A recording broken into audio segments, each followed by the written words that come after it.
Okay, Real Housewives of Orange County, season 18, episode 6. This is called All Up in Gina's Grill. And I was like, whoa. And you find out this has a double meaning, right? Because a couple people are angry at Gina. Gina, I think, having a fantastic season, not in terms of how she's behaving, but just in terms of like she's shown us some good colors here. I feel actually kind of invested in Gina's storylines this season. So, like, good on you, Gina. But all up in Gina's grill, you have Emily and Heather Dubrow at a certain point in this episode having issues with Gina. But then what they do, folks, it's a brilliant double meaning because Gina is trying to work a little tiny grill to cook hot dogs. I'm making hot dogs. So all up in Gina's grill, chef's kiss of a show title. Holy balls, that's good. And this is the description that Peacock gives us if we were just clicking around on Peacock. We don't know what to watch. Oh, Real Housewives of Orange County. What is this show? And then you go, what's the latest episode? Let's see if that is something that appeals to me. And it says, Gina, Heather, and Emily whisk Shannon away for a relaxing girls trip to La Quinta. La Quinta is where Coachella takes place every year, folks. And that's where, everybody stays in La Quinta, just to give you a frame of reference. But that's what they give us. But there is so much more that happens in this episode. I mean, you have threats of Lexi blackmailing Shannon. You have the devil appearing at one. You have John Jansen appearing at one point through a FaceTime video. You have a separate group of girls going to Tamra's lair in Big Bear. So there's a lot more that I feel like this description could have been 2 more sentences at least, but they probably know it's us and that we don't really care. We're going to watch it regardless of the description. That's my bet, right? So let's get in.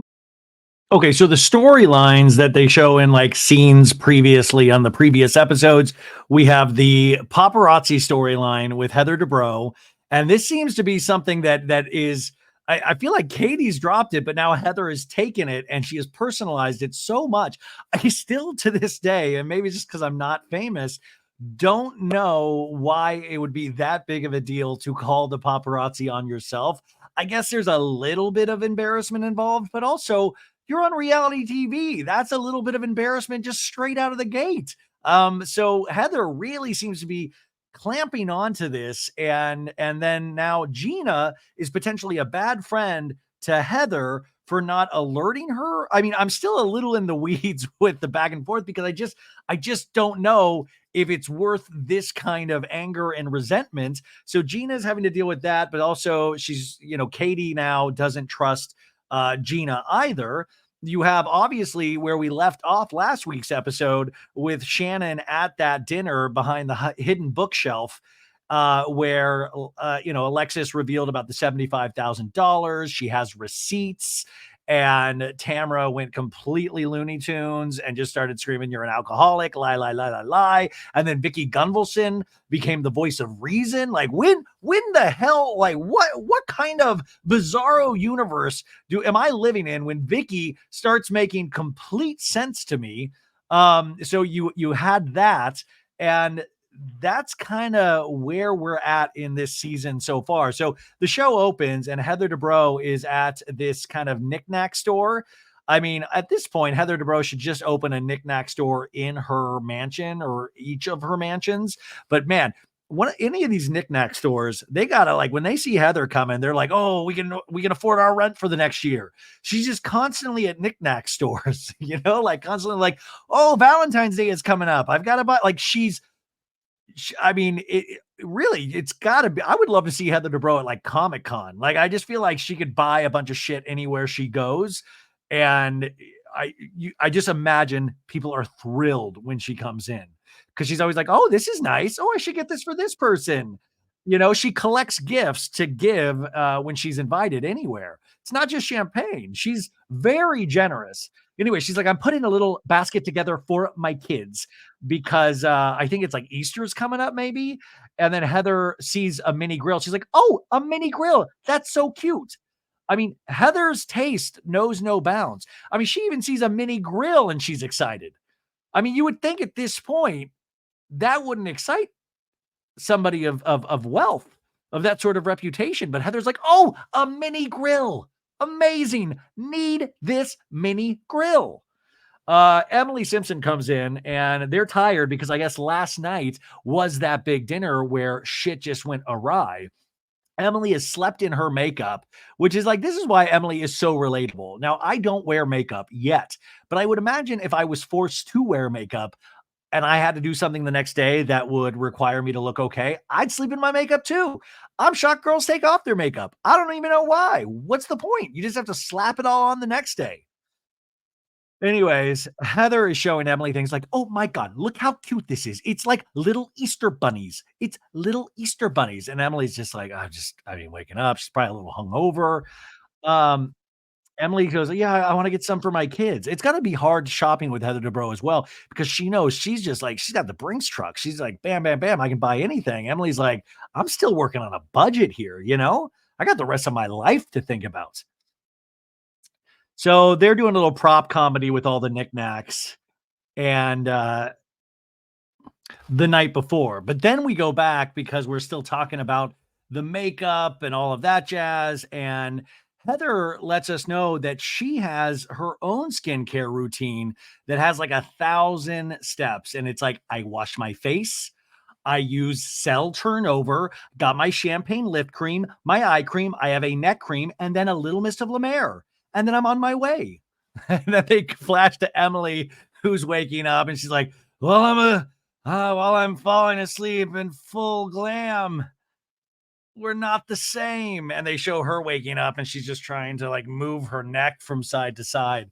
God, I imagine it takes Heather Dubrow at this point, like 2 hours with all the serums and the make. Like, eventually, I don't know anything about skincare. Obviously, look at me, but I have to like, is there a certain point that you're just gonna burn through your skin? Like at a certain point, like I've gone too far. I've taken all the dermis out of my skin entirely. Like your thins, like just crepe paper at a certain point.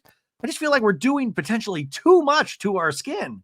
It's really keeps me up at night, you guys. So they go over the skincare routine. And Heather's like, "That was a lot last night. All hell broke loose." And Emily goes, I wasn't nice either."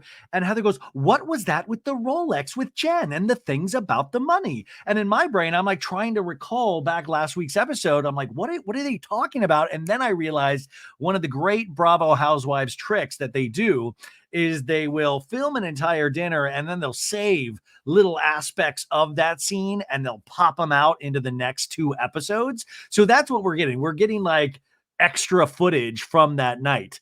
And I think it's like, sometimes I've said this before, and I think it's just my old age, is that I just want to just roll the tape. Just let me see everything. And then you can have these conversations at a later point, but they'll always be like flashback, flashback, flashback, flashback. I just want forward motion, baby. Because I'm sitting there thinking I forgot a scene. And it just turns out, no, this did happen on the same night. Anyways, Emily says it's not about money with Jen. And Heather goes, it's always about the money. We know, Heather. And Emily goes, "No, it's not about the money. It's about other things." And we flash back to that night, and Jen Pedranti is saying, "Emily, did you want to end on some positive note with me?" And Emily goes, "Jen needs to pay her bills." So that's a positive note. That's a positive note. And Gina goes, "Oh my God." In the scene, like, "Oh my God." And Jen Pedranti kind of looks befuddled, like, "Oh my God." And Emily keeps going. "If you want to walk around with a Rolex on while you owe all of Orange County money." And then Jen goes, "I'm not selling my watch. I love my watch." And then Emily goes, "You're so fucking stupid. Go fucking sell it and pay back some of your bills." And you see Heather Dubrow sitting next to Emily in that scene going, "Ooh, I wish there was paparazzi to catch this." Ooh. And in the scene, Heather goes, "You went so hard on her." I will say it's interesting when Emily gets activated, and it usually involves a couple of espresso martinis. And I don't know if she's studying under the tutelage of Tamra Judge too much. I do like to see Emily get activated, but my God. And I will say, I understand it to a degree, but Jen Pedranti, I really like Jen Pedranti, but it is interesting as a character. You're almost forced to believe that Jen Pedranti was in cryogenic freezing for the last 30 years, and she just woke up last year, and she has to learn how to do things like pay bills, how things look, like, I mean, all of this stuff is new to her, and I think it really is because she's had a lot of men kind of take charge, I mean, with her ex-husband and things like that, but it's wild. She's always shocked, she's always like, "Oh my God, what?" And it is brutal, but she just it's really interesting to watch. So Heather's like, "You went so hard on her." And Emily goes, "If you owe a bunch of people money, why are you rolling around with a Rolex? Either hide it or sell it. It tells me that you're stupid." Heather goes, "Okay, don't yell at someone because they're dumb." And Emily laughs, which, by the way, this knickknack store, it's like, well, is it worth the money? There's a full-blown argument about people calling each other stupid and Rolexes and stuff like that. But I mean, at this point, it's interesting. Like the Jen Pedranti character it's like almost a throwback of Casita Gina, like and I think it's frustrating for people that she is not living like Casita Gina back in the day. She's actually has a Rolex. She's going to Vegas, her boyfriend's giving her a car, all of these flashy things. And it's very interesting how the other women that seems to really upset them.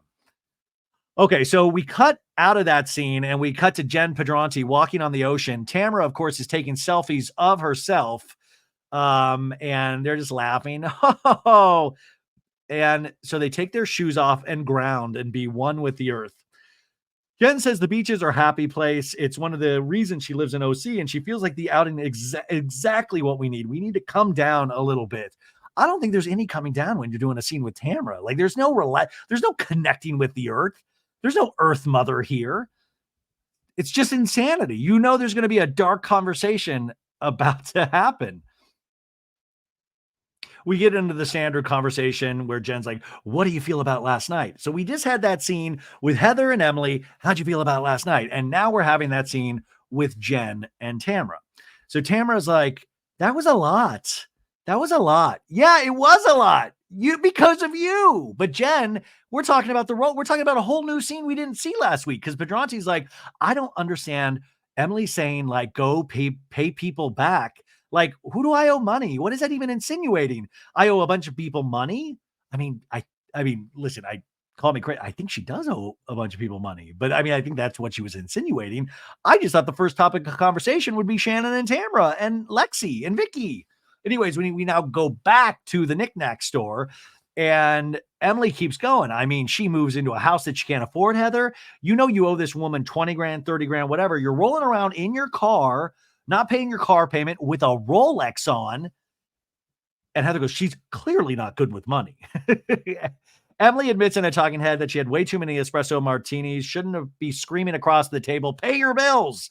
Jen in a talking head goes, "Why does Emily keep taking these digs at me? Like, is it funny to you? Am I less than?"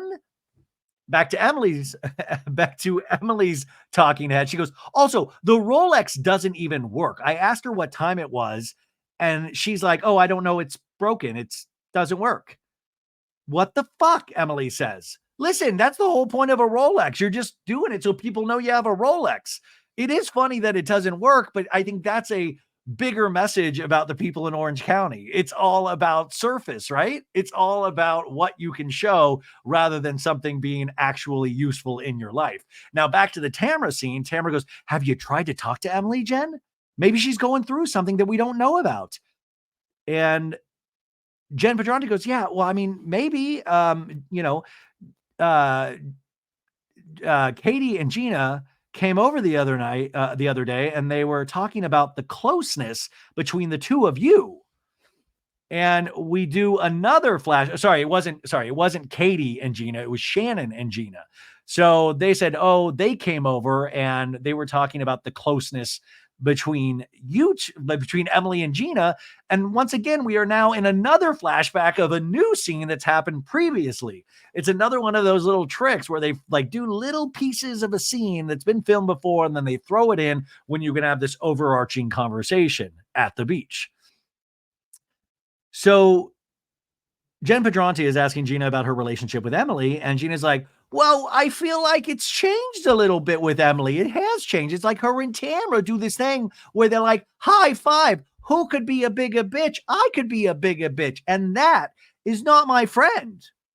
So now we go back to the beach scene with Tamara after Jen has relayed this to Tamara, and Tamara's like, oh, and that's my fault? And Jen's like, no.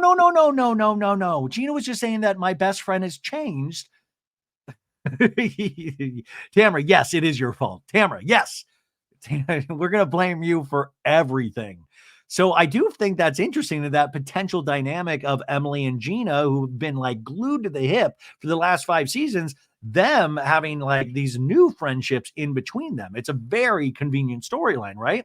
So then we are now at Gina. We're with Gina, and they're doing so much of this in reality television lately, the slow-mo walk-in. Like, do we need a slow-mo walk-in of Gina into a clothing store? I sometimes feel like they're like, they don't have enough time to fill or something, and they need to fill time. And they've just like, well, okay, I guess we'll just put in a very slow motion walk of Gina walking into a clothing store. And that takes 5 seconds right there. So Gina comes in. I'm like, hello, how are you, Paula, who works here? I came to shop, and I'm meeting some girlfriends. They go over to the jewelry case and showing Gina some jewelry. I'm like, would you like to try something on? And she's like, maybe. I mean, I never get bored trying on jewelry. And that's when Katie Janela, the new housewife, comes in. They do the normal hug. How are you? You look great. Gina says, it's one of my favorite old boutiques.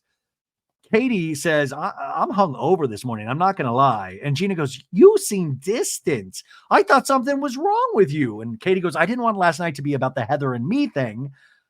In a talking head, she says, I'm a little weary of my friendship with Gina. She hurt me and she apologized, but she's still on Heather's side. Now we do a flashback to that conversation from last week's episode where Katie tells Gina, I felt abandoned by you a little bit, Gina. There's a way that you could have stayed and been a bit neutral. Gina's like, honestly, I probably should have had Heather's back more. In a talking head, Katie says, maybe Heather offers her a lot more than I can. Yes, she does.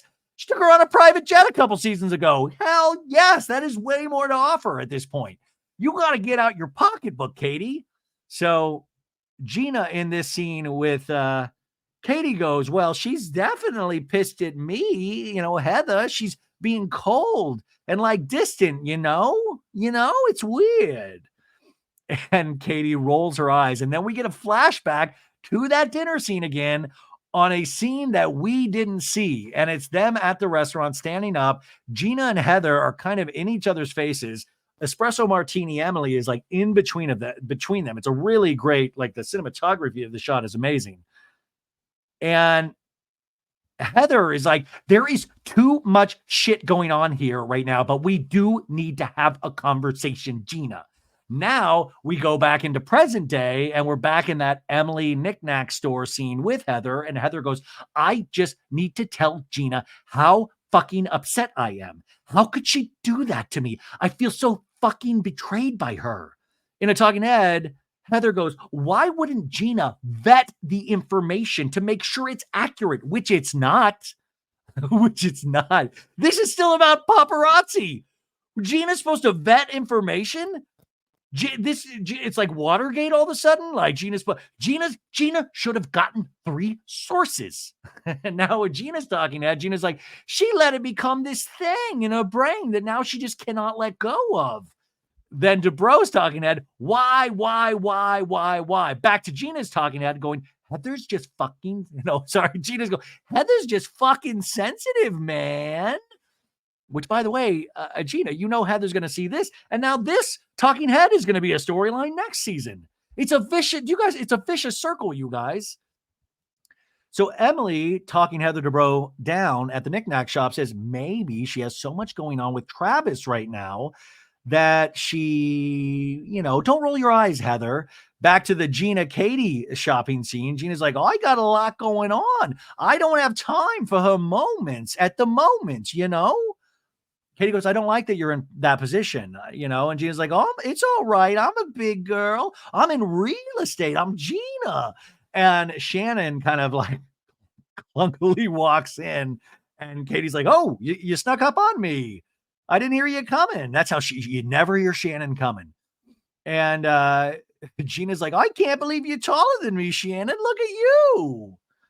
how are you? And Shannon's like, okay, I'm okay. How are you? Her voice is really froggy, like, oh, I'm okay. How are you? And he's like, your voice. No, I'm just tired. I didn't sleep a lot last night. Just being the quiet, Shannon. I didn't sleep a lot last night. I got a letter from the law firm that you owe John Jansen $75,000 plus interest and attorney's fees. So now we've gotten like the official shoe dropping with this lawsuit that she knew was potentially coming. And Gina goes, so now Alexis Bellino is with two men who both sued you? Just so we're clear. And Katie's like, oh my God, what? Because Katie doesn't know there's history. And we talked about this a couple episodes ago where I went over the first lawsuit from Jim Bellino to Tamara, Shannon, and Heather McDonald. So that was a whole thing. And maybe, by the way, you know how everybody's like, oh, you've got a certain type of person. Maybe like Alexis is a certain type of person is like the type of people that sue Shannon. I don't know. So Shannon in a talking head goes, I don't know if Alexis is behind it or not, but a Bellino last name is associated with both. Huh. I mean, that's a little suspect, isn't it? I mean, it does like leave a world where you imagine like Alexis sitting down with these men and going, have you ever thought of a lawsuit? I'm fun, Lexi, and doing that shimmy thing. I love to sue. Suing is fun. Who wouldn't want to get sued by a Bellino? Shannon in the scene goes, I had that coming at me, but I'm really floored by some of the words out of Tamara's mouth because it's defamatory. It is. We flash back to that dinner scene from last night where Shannon goes, I've had 2 conversations with you, Tamara, on the telephone. And Tamara screaming, and you were drunk every time. Now we go back to the beach. This is so much cutting back and forth with Tamara and Jen. And Jen's like, where do you and Shannon go? Because you go hard. Tamara goes, because I care. Like, okay, because I care, Tamara says. So I'd like us as a family to just stop for 1 second and let's share a group laugh, right? Okay. This is the thing that turns me into the Joker. This kind of verbiage, because I care. If I didn't care, I wouldn't go hard, Jen. And Jen's like, I know. Do you know, Jen? She went hard on you last season. Jen in a talking head says, I know she cares about Shannon, but I've been on the receiving end of Tamara.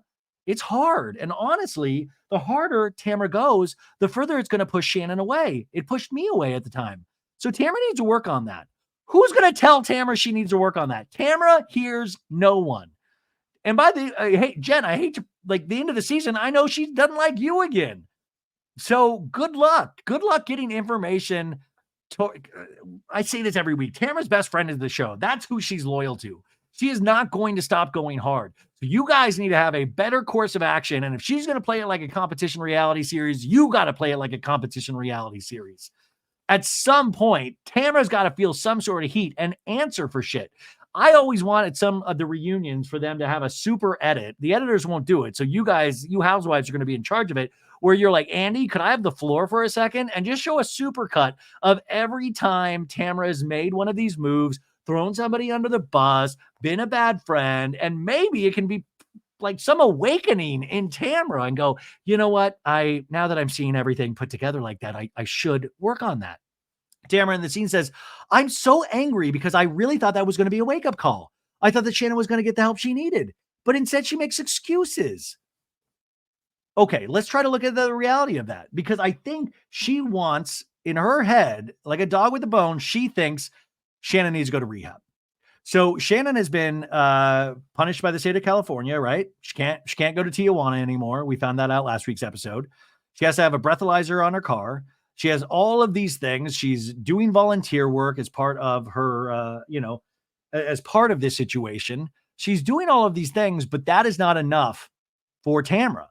Tamara is the judge and jury of Orange County. And Tamara, and the thing is, even if she went to rehab, I don't know if that would actually satisfy Tamara either. I think Tamara wants to be angry at something, and she always picks one character each season to really go after, and this time it's Shannon. But like I said at the beginning of this, I think she would have way more success with just saying, I think she should have paused herself for a year as she got her shit together. And who knows, because I even watch this and I go, God, it is a lot for Shannon to deal with. But I've not seen enough caring from Tamara to buy that that's how she cares. Like when people say I love hard, I care hard. I care hard. Now we're back at the Gina scene, and Gina's like, I don't want you to go backwards. I don't want you to go backwards, Shannon. And Shannon goes, I'm certainly not going to let Tamara Judge have me go backward.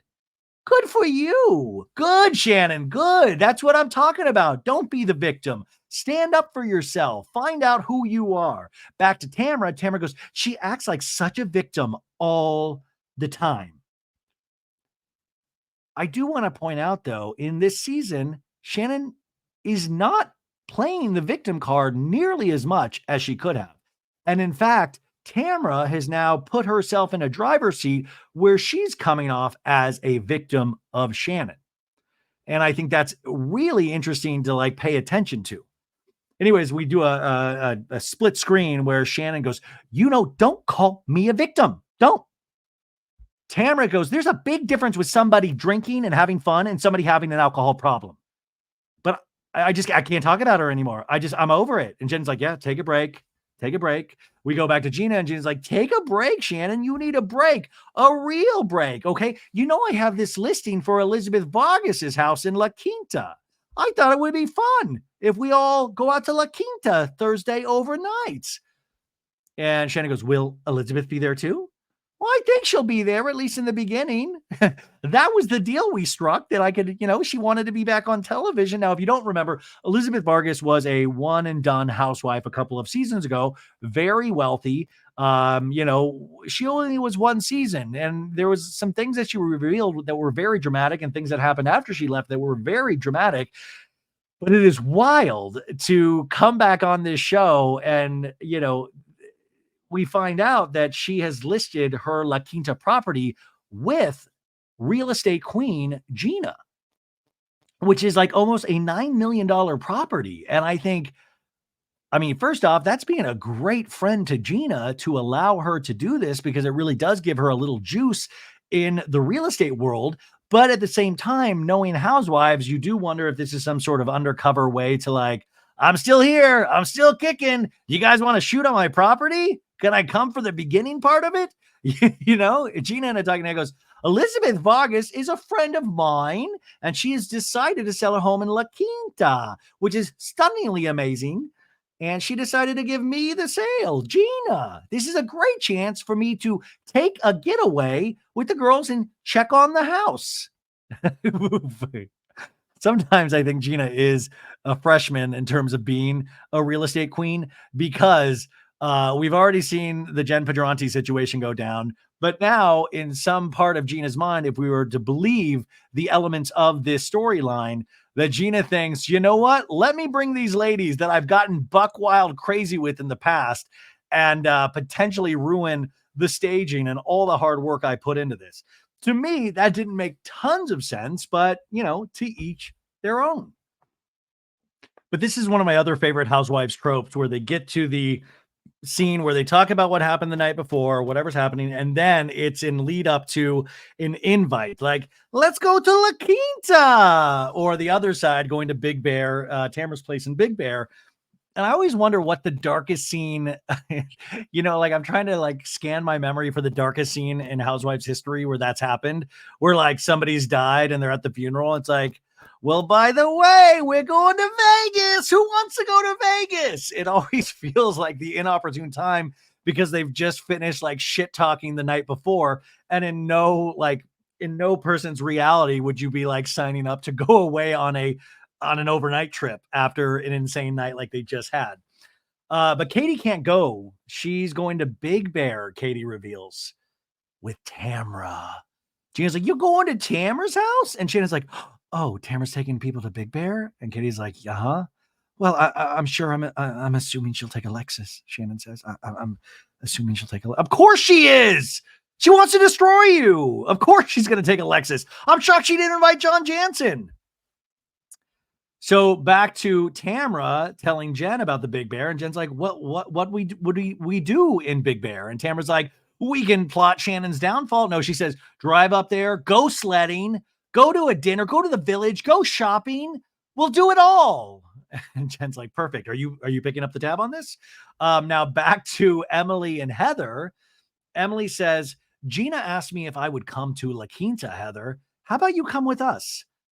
And Heather's like, I mean, what kind of property are we dealing with? Will there be paparazzi? No, Heather goes, yeah, I mean, I'd love to see her listing. But here's the thing. I'm going to just be upfront right now because I don't want to hear later that it was inappropriate of me to tell her exactly how I feel, Emily, because I may get heated with this. So you tell me, is that still okay if I come? Because I don't want to hear later that that was inappropriate. Emily goes, no, I'm the one that's inappropriate. Remember, that's me. And Heather goes, sometimes. Heather does have some pretty good comedic timing here and there.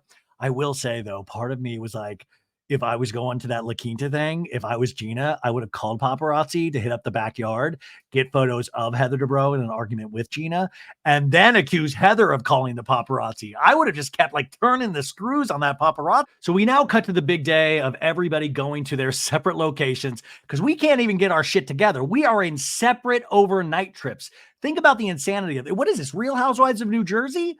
I mean, next, are we going to have the OC ladies visit Rail's restaurant? Come on. So we are at Shannon Bedore's house, and Heather is watching Shannon pack up for the night. And Shannon literally has like 8 bags of lettuce. She's got a chili. I mean, just insanity. She's bringing a crock pot. And Shannon's like, I would rather have too much. And Heather's like, you realize we're going for one night. Everyone's on Ozempic. No one eats this much. And Shannon's like, she makes this laugh. And Heather's like, I said a funny thing. And it's true, though. All of these ladies are potentially on Ozempic. So the fact that all of this food is being brought, I mean, it's just so much wasted food. So much wasted food in the OC. Okay, we go from there and we go over to Emily's house, and Emily's the one driving, and she's taking Shane Simpson's beloved truck. And Shane throws down the law. He says, hey, don't eat in the truck. And Emily's like, what? You heard me. Don't eat in the truck. He's not saying it that aggressively. And Emily's like, there's 4 of us on a long road trip. We're not allowed to eat in the truck? I mean, by the way, long road trip, I think it's like 4 hours. Anyways, Shane's like, correct. That's how I keep it clean. I'm dead serious. Yeah, Shane. Don't eat in the truck.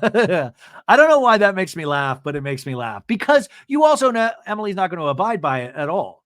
And this is the funny thing, because Shane's going to see this and he's like, you ate in the truck. I knew it smelled like Taco Bell. Anyways, Shane's not helping Emily load the truck. And I was like, I'll do it myself. She's like, lugging in the, Emily, loading this stuff in. And she's already just thinking about the moment that she can eat some kind of McDonald's in this truck. So Emily's waiting for everybody to arrive. Gina arrives. She's late. She's like, I had the construction workers at the house. And we cut to 2 hours earlier at Gina's where, I don't know, they're knocking out some closet. I don't know. Gina has kicked out Travis, and now she's renovating. She's renovating the property. I'm going to add another room. I don't know. Isn't that where Travis is going to say? No, it's more space. So Gina's like, the construction workers got there at like 7:45. I'm over it already, Emily. I don't even have a real top on. I'm wearing a sports bra. And then Emily reveals the bad news. You can't eat in the truck. She's like, why? And Emily goes, no, I'm just saying it out loud so Shane can hear me. You're not allowed to eat in the truck. Okay. I respect Shane. And then Gina's like, I'm not following the rules. And then Emily goes, wait, look what I snuck in when Shane wasn't looking. And she's got a bag. She's got a bag of like McDonald's, I think. And Gina's like, yeah, breakfast in Shane's truck. It's where I like to eat all my meals, in Shane's truck. And I'm going to put crumbs everywhere. I'm crummy Gina. Okay, now we're back at Tamara's place, and Katie is being dropped off by her husband, Matt. We've got the other group loading in. And by the way, did you think about where you would want to go? Would you want to go with the La Quinta girls or the Big Bear girls? Me personally, neither. I choose me in this situation. I am Jenny Garth 90210. I choose me. I don't even want to be at either of these places. And it is funny how they split it up. But I think if I really were pushed, I would go with the La Quinta one, because I'd also like to say hi to Elizabeth Vargas. I think that would be fun. So by the way, Alexis pulls up, and Alexis is driving this like Audi, like blinged out Audi with the what's that type? What is it? The matte finish. It's like black matte finish. I always hate, no offense. I mean, I'd kill to have a nice car. I drive a Corolla, but those matte finishes, it reminds me, and this is, you guys are going to disagree, it reminds me of Cheez-Its. I've told you for many years how I truly can't stand Cheez-Its because I always think I'm going to choke on Cheez-It dust because it just reminds me of like dust. It reminds me of cardboard. I'm like, I always think I'm going to choke eating a Cheez-It, like Cheez-It dust. Matte finishes on cars for me is the same thing. And I don't have any illusions of eating a car. So I'm not scared of choking on it, but it just looks like it just looks dry. It looks dry. Like I like shiny. God, I'm surely insane. I like shiny. I don't like matte. And also, Alexis, what's Alexis's financial situation? This is what I'm saying. We're so busy on Johnny J that I don't know one damn thing about Alexis. Like, where is Alexis getting money for this matte finish? Is Johnny J funding this? Is this why we're suing Shannon Bedore? Because Johnny J's like, I got you that Audi, the matte finish. I gotta get some of that face money back. Anyways, Alexis almost gets into a wreck trying to park the car. And then Jen Padronti comes and Katie's like, oh, Jen's car is nice too. And Tamara's like, well, that was Ryan's old car. And Katie's like, well, that doesn't look very old. None of these ladies also know how to parallel park. I mean, it's just like, they're obviously in turmoil with each other, but I think the greater risk here is just their parking skills. Like, my God, whoever lives in the OC, are there just consistent wrecks all the time? It's just nice cars getting into car accidents right and left. And most of them at some point or another have been on Real Housewives of Orange County. How many wrecks do you think happen in front of the quiet woman? The quiet woman, you're enjoying a nice meal and you always hear like every time. Anyways, they're like, we need to get Jen on the parallel parking train. And she even admits, I can't do this. Another thing that Jen can't do. Jen, like I said, cryogenically frozen until this moment, learning everything. Now she is learning how to parallel park potentially for the first time. So who knows if they're going to actually make it to.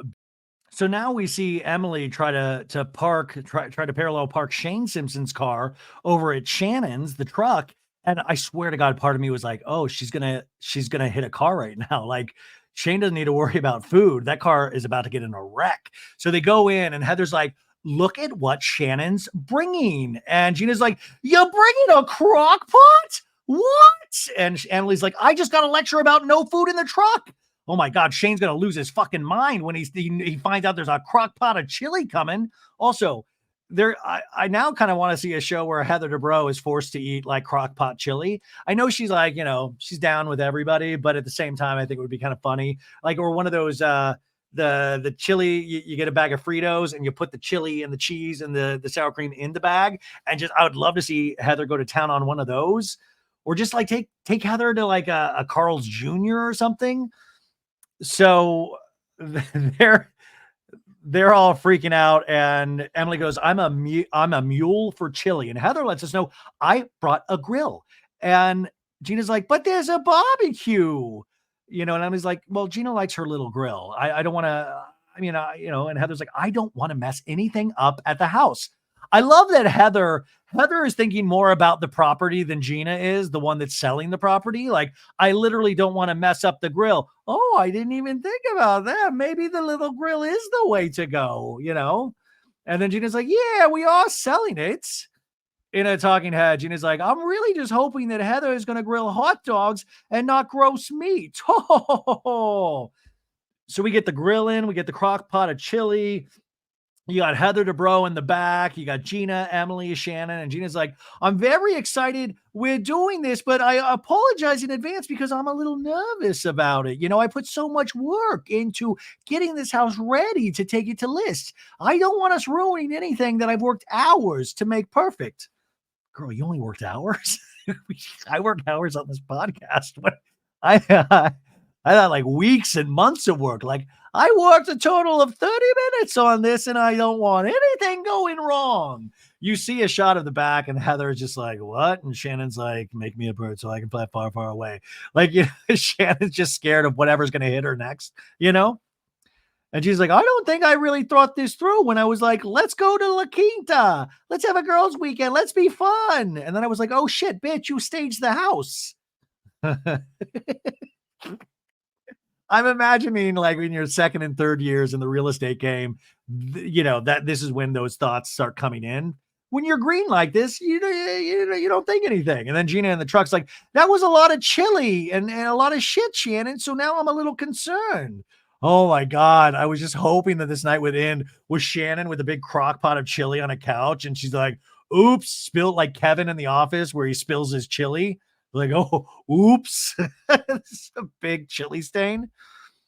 But they're just laughing. It's just fun, chili crockpot game. Emily's like, that's the chili buster. So Alexis, Jen, and Katie, they're putting in their garment bags because Jen brought a garment bag for some reason. And Tamara's putting all the luggage in there. Well, where's Eddie on this? Like, Eddie doesn't even have the gym anymore. Eddie could have helped. This would have helped muscles and stuff. So they're like, let's get this show on the road. They get in the truck. Katie and Alexis are in the back seats. And Katie goes, I've never been to Big Bear. I'm so excited. I've been to Mammoth, but never Big Bear. Great piece of information. So they're driving. Tamara is joking about Jen not having any money right now. And Jen's like, girl's got to do what a girl's got to do. We hear a lot of people screaming road trip from the other car. Heather's like, road trip. We're whooping it up. Heather says, usually I would sit with Gina, but I'm okay with a little separation between me and Gina right now because of her paparazzi bullshit. We pull into Jack in the Box and, so they're really totally not following Shane's orders at all. They're starting to order, and Shannon asks to see the menu in the drive-thru, and the menu at Jack in the Box. And Shannon's like, okay, I'm going to get out. And Shannon walks up to the Jack in the Box drive-thru thing and starts reading the menu. All the while, Heather Dubrow, it's like she's on fucking Yelp or something. She's like, it says the most popular Jack in the Box item are the tacos. The tacos. Shannon is talking to the drive-thru, like lit up menu screen, and she's like, breakfast is served all day? Is it served all day? It's comedy, you guys. Shannon Bedore sometimes is like the Lucille Ball of the OC. Shannon is out of the car still ordering at the drive-thru window going, I'm going to have two tacos with no sauce. And then she gets her tacos in the car. She's like, it's mushy. It's mushy. Mushy tacos. And Emily's like, it is mushy. Dude, it doesn't matter, man. Food is food. All mush, no push. Come on. I love a mushy Jack in the Box taco. Shannon says, I don't even know if it's meat. Shannon, it isn't. We don't need to worry about that right now. But Shannon says, I love it. See, this is not a victim mentality. Shannon still will eat mushy non-meat. We see a flashback of Shane going, don't eat in the truck. Don't eat in the truck. Emily says, Shane has high hopes that none of us will eat in the truck. But I mean, I'm going to say, okay, I'll listen to you. And then I'm not going to listen to him. That's how marriage works. We're back in the other car. And guess what? Fun Lexi, all of a sudden, guess who she brings up immediately? Right. Johnny Bedore Jansen. She's like, I told Johnny I didn't know what I was looking for until I found you because I didn't even know that what you are could exist. I love that John Jansen is like discovering a cure for cancer. It's like, landing on the moon. Like can you imagine them holding each other going, I didn't even know that you existed. I prayed for you, for every cell on this body. You know that toe fungus? I prayed for that. Every little piece of you that you don't think is perfect to me. I want to be inside you. And John's like, whoa, that's kind of weird. No, I do. I want to meld each other like a weird science experiment gone wrong. I will say this. It's just Johnny J is brought up so much that I'm like, first off, didn't sign up for this. Second off, give him a fucking spinoff. If you want to talk about like John, Johnny and Lexi coming to Bravo. And then we watch their little love story. Like, so be it. But I don't like this as Lexi's main storyline. So now we do this kind of like edited thing where it seems like she's been talking forever about Johnny. So she's like, I'm telling you, girls, I've never what I felt when I feel with him. And then we have a cut. And she's like, a player's only a player until he meets the right person. He is the true Christian boy. We went to 2 Christian services on Christmas Eve, like his Christian service and my Christian service. How did you fit that into your big boning schedule? How did you manage to make it to 2 Christian services? Like we did 1 Christian service, and then we went and we did the hippity dippity, and then we went back and then we did the hippity dippity. He is a good Christian boy. A player's only a player until he meets the right person. I'm not a player. I just crush a lot. Na, na, na, na, na, na, na, na. Big John, Big John. Then Alexis goes into the deeper stuff. There are a lot of lies that have been spoken about John that are not true, and they're going to be cleared up. I'll bring it all, so bitch better step back. This is not the John Jansen show. The whole point of Shannon, like, is dealing with her fucking crashing the car into the house and accepting responsibility for that. The John Jansen really is neither here nor there. And if Lexi wouldn't be there, I really think you would get a handful of John Jansen's mentions. But do you think Shannon Bedore in any part of her imagination wants to be talking about John Jansen? No, she is being forced to talk about John Jansen. Anyways, Katie in a talking head goes, I feel like I'm kind of getting to know more of John than I'm getting to know Alexis. Exactly. Jen says it's like information overload. Johnny J, Johnny J, Johnny J. And that's coming from Jen, the nice one. Tamara in a talking head goes, with all the John talk, I was tempted to push Alexis out of the car.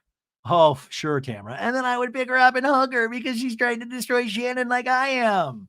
Tamara goes, we got a lot to talk about, guys. We don't have to do it all in this car. And then they're laughing. Here's to Johnny J. Okay, so we get the welcome to Big Bear girls. We see Tamara's house, very cute, very demure. So everybody's excited about this, the Big Bear location, but it's very cold.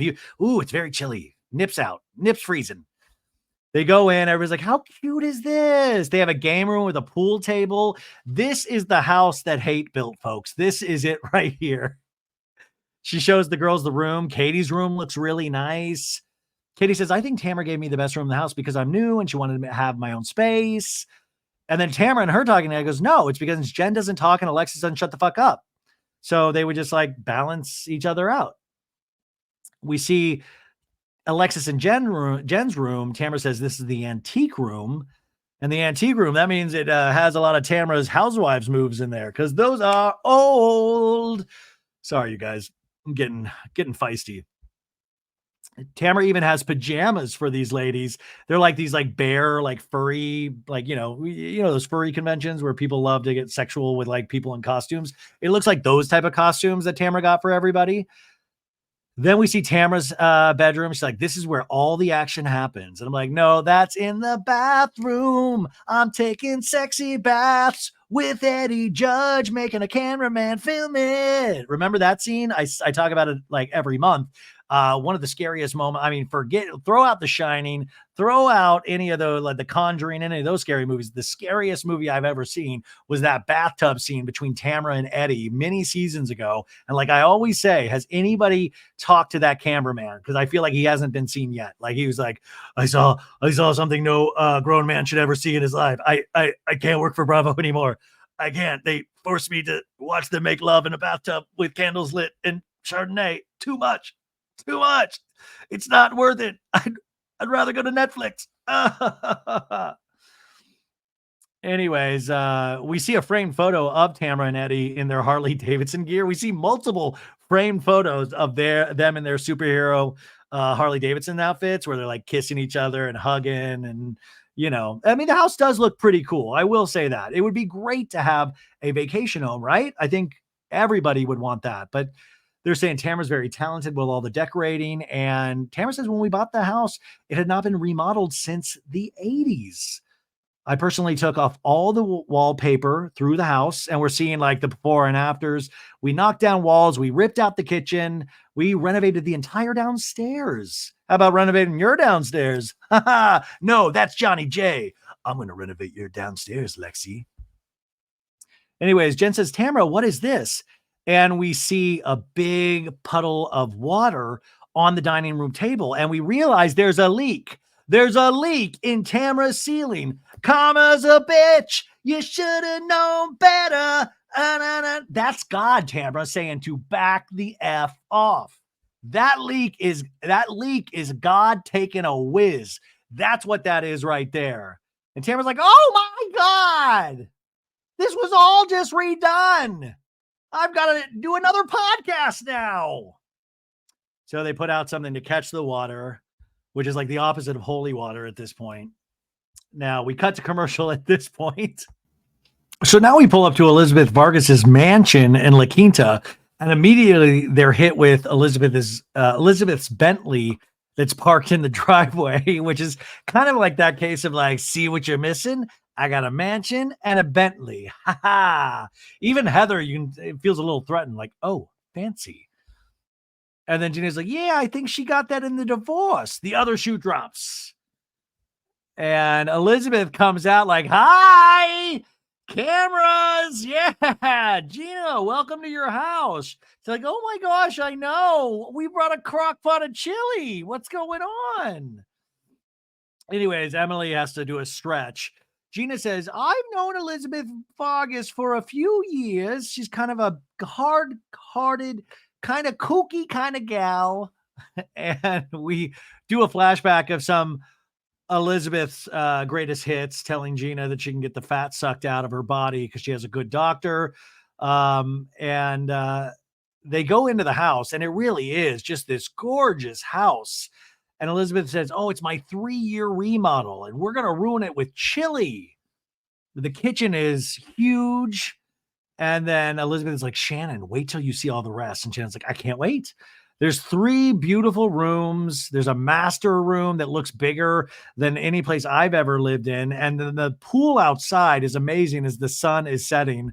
Now, Elizabeth, she's dressed to the nines. It looks like she potentially got glam. There's a koi pond. The koi, they say, are starving because they couldn't eat in Shane's truck either. There's supposed to be 500 koi. And Gina's like, I only say there's 300. And somebody asked Elizabeth if she's going to take the koi with her. I mean, who's in charge of counting the koi? I would love to be Elizabeth's koi counter. So they're looking at these, the koi, and they seem a little feisty. And I was like, oh my God, are they like giving us like a preview? Like, is somebody going to fall into the koi pond and the koi people, they're going to like eat the ladies at some point? So we go now to Big Bear. We're over at Tamara's lair, and they're like, let's go sledding.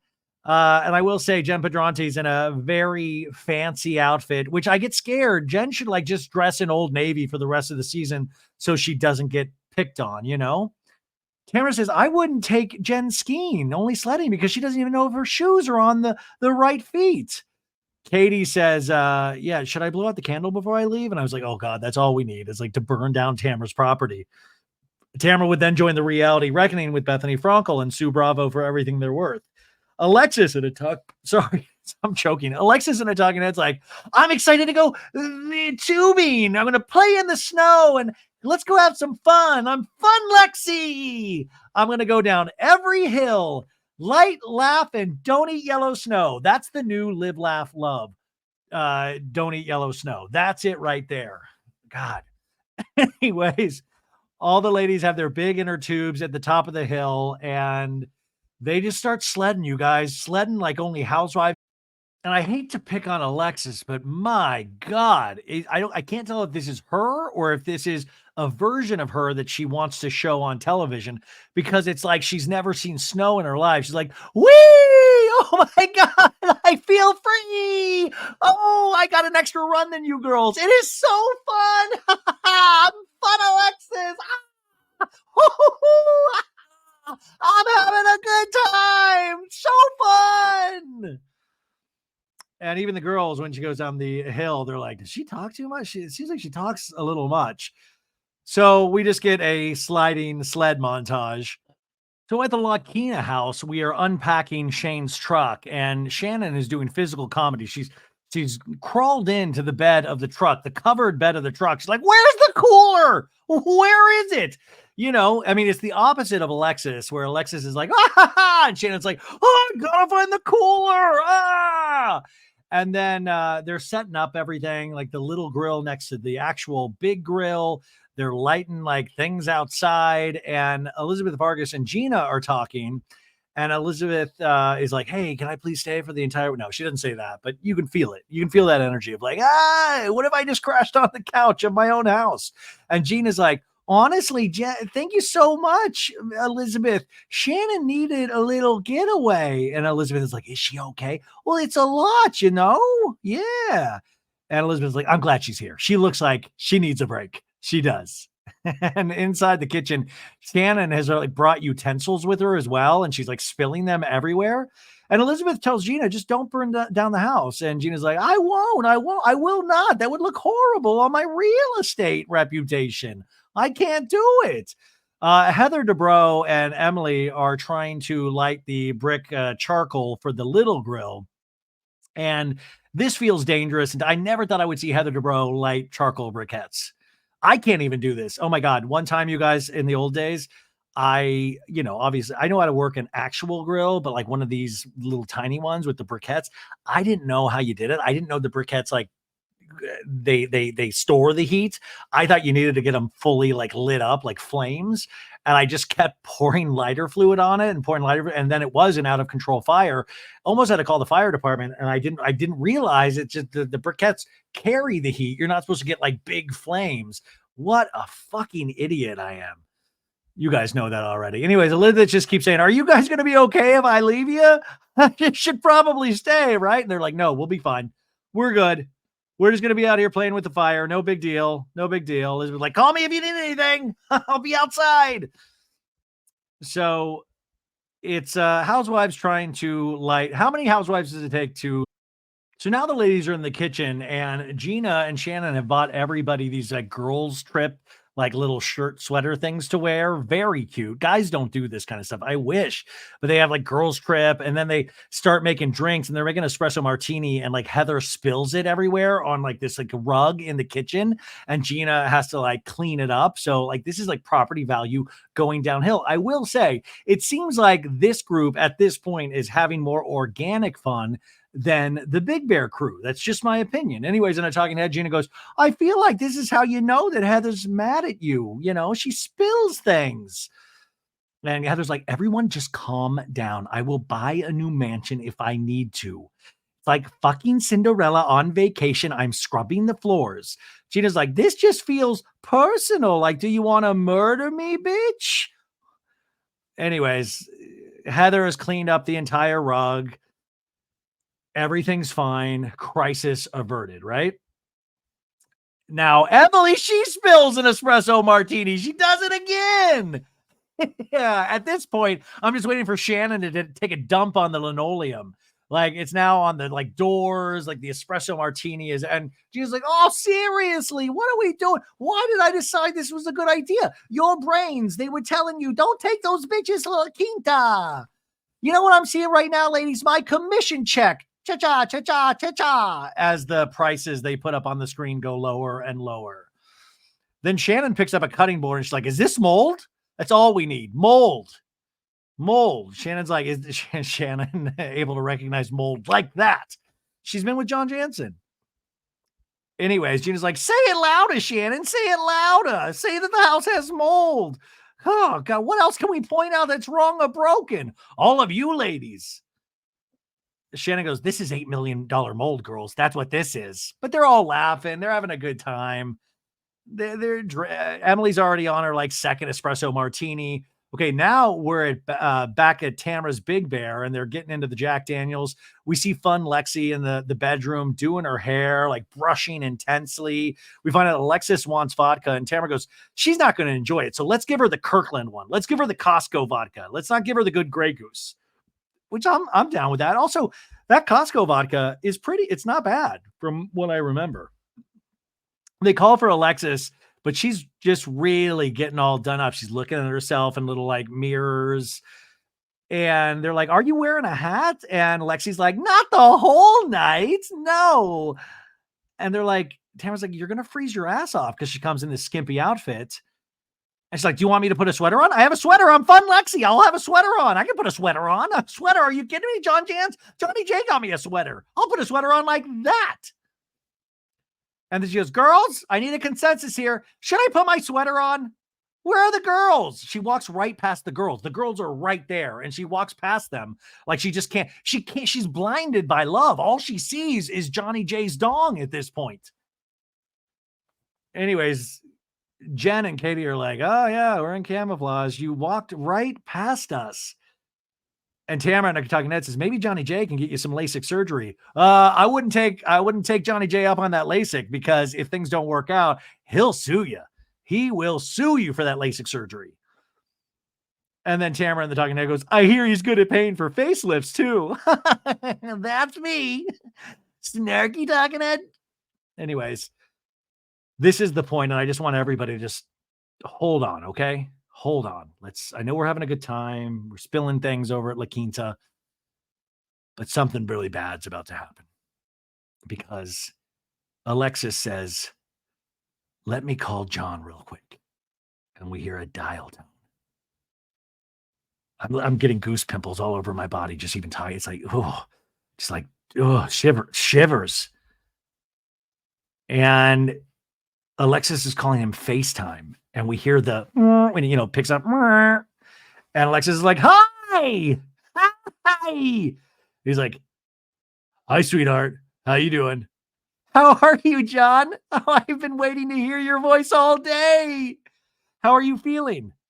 He's like, "I'm just kind of tired. I'm just going over memories of Shannon." And then Lexi goes, "Well, that's going to be a miserable night, Johnny J, not sleeping without me there." Can I see little John? Can you show me little Johnny J? Where's that little Johnny J? Anyways, she laughs hysterically. Everything's just, Tamara and I talking, and I goes, "I just want to have a good time. I don't want to talk about John or Alexis and their sex lives. I mean, I'd rather talk about destroying Shannon. Let's be productive." Alexis in a talking head goes, "If I'm going to have a conversation with my boyfriend, I will." Man, this is like, I swear to God, it's that feeling when you first have a boyfriend or girlfriend in your life and you're just telling everybody, "My boyfriend." Did you hear that I have a friend that's a boy, but it's more than just a friend that's a boy? It's a boyfriend. We see each other's privates. I mean, it's just amazing. We bump uglies. Yeah. And then Alexis goes even further on the FaceTime. She pulls her leg up with the shoe, and she goes, "When I'm with you, John, I'll just only have these on," and shows John just her shoe. And you see John in a white t-shirt going, "Ha ha ha ha. That's right. That's right. I see you fully nude." And Alexis is like, "Ah." And even Tamara makes it, like, even Tamara's like, "Oh God. Oh." Alexis in a talking head goes, "We have enough sex without needing phone sex, okay?" Shit, that's not me laughing. That's her laughing. I'm talking penis and vagina. That's what raw dog, baby. That's what I'm talking about. And then Tamara goes over and talks to John on FaceTime and goes, "You look lean. You look ripped." What the fuck, Tamara? Like, you just like making a gross face at Alexis talking to John. And then I literally made that same gross face when I heard you talking. You look lean. You look ripped. How about I just not like, "Hey, John, hope you're good," and then go about your day? Like, no. You look lean. You look ripped. "Hey, what's your body percentage fat? Hey, let's take a screenshot and send it to Eddie. I love it. He's going to love how lean and ripped you're looking. How are your trans fats? Are you looks like the diet's amazing."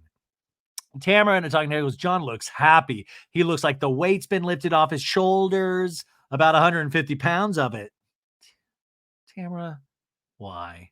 Why? Who hurt you, Tamara? Who hurt you? Anyways, Tamara is talking to Alexis and goes, at first, this whole thing was a little bit weird, but any interaction I've had with you, John, has always been pleasant and nice. Eddie loves you. Oh, that's good. And talking to Tamara goes, I know what a pain in the ass Shannon is. I don't know how he hung on for so long. This is what I'm talking about. This is it exactly. You can be worried for your friend and think she needs rehab without literally going to the person that she had a tumultuous relationship, a very heartbreaking relationship with, and talking to him and saying these things and saying in your talking head that he looked like he lost 150 pounds of weight. That is so fucking gnarly. Think about if one of these ladies talked about your family, talked about your kids. Think about how hurt that would potentially make you. Anyways, we have to hear the I love you, I miss you. You hang up first. No, you hang up first. You hang up first. I'm going to touch myself thinking about you later, Johnny J. Anyways, now we're at La Quinta. Shannon has one of those shot jiggers, and she's just pouring just enough vodka, not to go crazy. And Gina's like, I'm going to put the hot dogs on. And Heather's like, don't you need to split the hot dogs? And Gina's like, well, I think when they slit naturally is when, they're done, right? And Heather's like, are you really asking me? I eat at Spago all the time. And Gina Natagnoli goes, I mean, my Lord, geez, getting really a lot of heat with these hot dogs. So Gina's just going to go put them on. She's like, I thought that Heather likes the damn hot dogs. What do you want from me? Now, Shannon and Emily are going to go set the table outside, right? So now we're going to have a Shannon Emily conversation. So they're setting like a 4-piece table. Like it doesn't take a lot, but it's a place to have a conversation. So they sit down at the table, Shannon and Emily, and Shannon's like, I am just so excited that I'm actually with the three of you guys. And in no way am I upset about the Big Bear stuff. I am just so, and I bet she is. I bet she's just happy she has a place to land because she needs it right now. And Emily goes, see, you and we're in a good place. I would like it to leave it there, And they're like, good.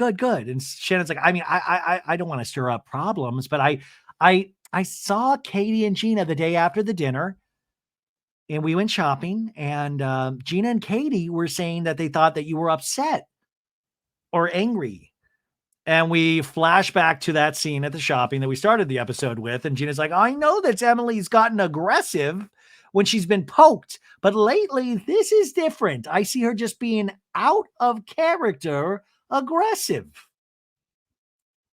And then in the scene, Emily goes, well, I mean, I lashed out at Jen and it was inappropriate. And Jen's like, I understand. But Gina said before her dinner that you were so far up Tamara's ass that you were becoming maybe more aggressive as you hang out with Tamara or meaner. Shannon's saying this very calmly, like dropping this bomb very calmly. And you can tell like it lands on Emily. It just lands. We do a flashback of Jen Pedranti saying, what the fuck is up with Emily? And Gina goes, she's lodged up Tamara's ass. And we just hear Shannon overhearing all of this. Emily in a talking head says, up until that night where I yelled at Jen. Oh, sorry, she tells this to Shannon. Up until that night where I yelled at Jen, which was inappropriate, I don't feel like I've been aggressive. I haven't done anything. And Shannon's like, have you fought it with Gina at all? And Emily's like, no. And Shannon's like, I don't want to make you mad. I'm very shy. I don't want to make you mad. I like that they also treat Emily like she's going to Hulk out at any given moment. I hate this, Emily. I don't want to make you mad. In a talking head, Emily says, I feel very betrayed by Gina. First of all, I've always been mean and aggressive. I love that. First of all, I've always been mean and aggressive. Hello, welcome to Earth. But secondly, you've known me for 6 years. If we're supposed to be best friends, why are you telling everyone else? I'm pissed at her. Heather's pissed at her. She dug her own grave. Man, so many references to graves this season. Remember the last couple of episodes that they're like, Katie, Heather's going to put you in a shallow grave. Heather's going to burn your body and bury you in a grave. A lot of graves. Anyway, Shannon in this scene goes, can we go finish the dinner? Yeah, okay. And Shannon goes, I want you guys to be okay. And Emily's like, my heart rate's at 8,000 right now. And Shannon goes, oh gosh, oh golly gosh darn. Oh no. And in the kitchen, Gina's like to Heather, I can't believe that women used to do this shit every day. I think she's talking about like household duties. I don't know. Anyways, Emily comes in, her arms are crossed. You can already tell, like I'm saying, 2 martinis deep. She's pissed. And Gina keeps going like every day. Oh, every day. You do it the whole day, every day, whole day. And then Emily's just arms crossed. And Heather and Gina see Emily, and Gina like stares at her like, what? Like Gina knows immediately. And Emily's just looking at Gina. And Shannon now is looking at Emily going, oh no, what did I do? What did I do? What did I do? Now they're looking for a pizza cutter. This is high drama. And Shannon's still just looking at Emily. And Heather's like, what happened? And Gina's like, what's wrong, Emily? What's wrong? What's wrong? And Emily goes, nothing. What happened? Nothing. I'm fine. Shannon and I talking, and goes, I didn't know there was going to be this level of emotion with Emily, but I don't like the talking behind the back. If you have an issue with someone, just bring it up. Which, by the way, I'm sure there's plenty of instances where Shannon has not heeded her own advice. Now, Gina goes to check on these dogs. She's like, I'm going to go check on the hot dogs if they've split or not, Shannon and I talking, and goes, I just want Gina and Emily to be okay. They have an amazing friendship. Man, if I was Shannon, I know probably the producers like kind of urged these conversations on, but I would have kept my mouth shut and said, like, their business is their business, but I know that's not the name of the game of this show, Anyways, they look at the hot dogs. They're like, I think it still needs some time. Who knows? And Shannon's like, can you make the hot dog smaller? Can you make this smaller? And now Gina keeps asking Emily, what's wrong? What's wrong? What's wrong? Gina and I talking, and I goes, this home is turning against me. Emily is literally one of my best friends in the world. So I know when she's pissed. I know. Anyway, Shannon's like, I know this is too much food. Shannon, you brought a crock pot of chili. Of course it's too much food. Gina goes, I'm feeling very weird. What the fuck is wrong, Emily? And Emily goes, nothing. I'm just hungry. I haven't eaten anything. It's fine. It's fine, Gina. I just need a plate of chili. So they all go outside to eat. And Emily to Shannon goes, I can't even eat. I can't even eat. And Shannon's like, I'm sorry. And Heather's kind of just eyeing this whole situation because she doesn't know what the fuck their conversation just was, right? So who knows why Emily all of a sudden is nonplussed. So the Big Bear girls are at Tamra's favorite Italian restaurant in Big Bear. And they start talking about what they're getting to drink. And Katie's like, well, I'm not going to really drink because I turn red. I get my Asian flush. And Tamara's like, you get the what? Asian flush. Katie says, you never heard of this? And Alexis is like, you just turn red all of a sudden. It's like a night with me and John Jansen. Anyways, Katie lets us know Asians historically can't break down enzymes of alcohol in our liver. I'll take like a Pepsid before I drink, and that'll help neutralize the alcohol. And Tamara's like, do you get sick? And Katie's like, no, I just get super hot. My face gets really red and I look like I have a fever. In a talking head, she says, so many Asians get Asian flush. I don't think I have a lot of Asian friends. It's wild. And like my daughter doesn't get it, she tells Tamara. So she can just drink and I'll never know. I never knew that myself. That's wild. I mean, I actually learned something this episode. That and how to identify somebody that's not your friend. That's the other thing I learned. So they start ordering and Lexi's like, gotta get the bruschetta. And you just know there's some sick pervy story with her and John Jansen and bruschetta. We made love all night long. And in between our lovemaking sessions, we ate bruschetta. Olive oil all over our sick bodies. Now we're over at the Lakina house now, and it is the most serious hot dog eating contest of all time. It's just kind of silent. And Gina's like, oh, seriously, one of the best hot dogs I've ever had. It's like, it's a good grill. And Emily just is like, you can just look, she's pissed. And it's just awkward silence.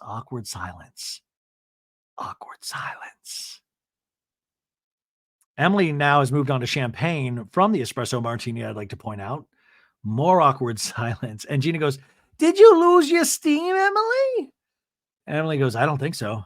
I got a lot of steam. What is wrong, Emily? And then Emily goes, can I ask you a question? And I'm like, here we go.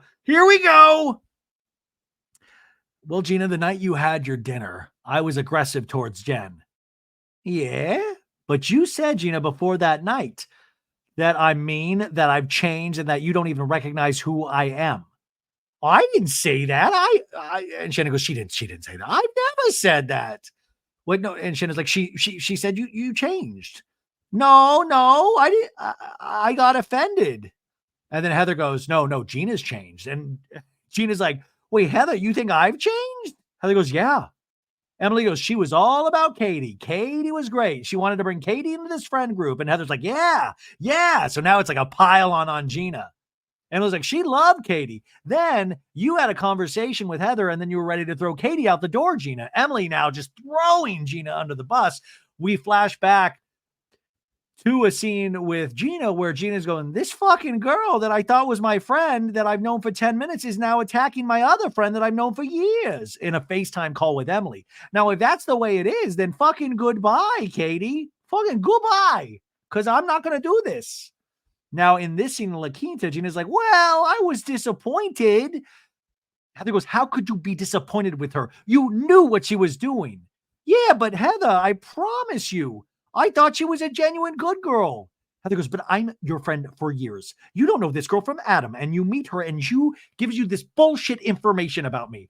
This is all over paparazzi, folks. This is all paparazzi ruins lives. And Gina goes, oh, and no. So Heather goes, that affected my life. And Gina's like, oh, I'm looking at Katie differently. Okay, I am. Yeah. Now back to the Italian restaurant. Tamara goes, I have to ask, Katie. I have to ask. It's my duty to ask. The paparazzi of it all. And I will say, Tamara's in her, like, B-list, like Kyle Richards, hat and outfit, And Katie's okay, let's talk about the paparazzi. Tamara goes, because I'll admit, like, it sounded a little suspicious. You literally were egging it on, Tamara. You were like, oh my God, are you kidding me? You have this information? Katie goes, the golf event did not go how I wanted it to. And Tamara goes, oh, Gina hung you out to dry. And Katie's like, oh, I know.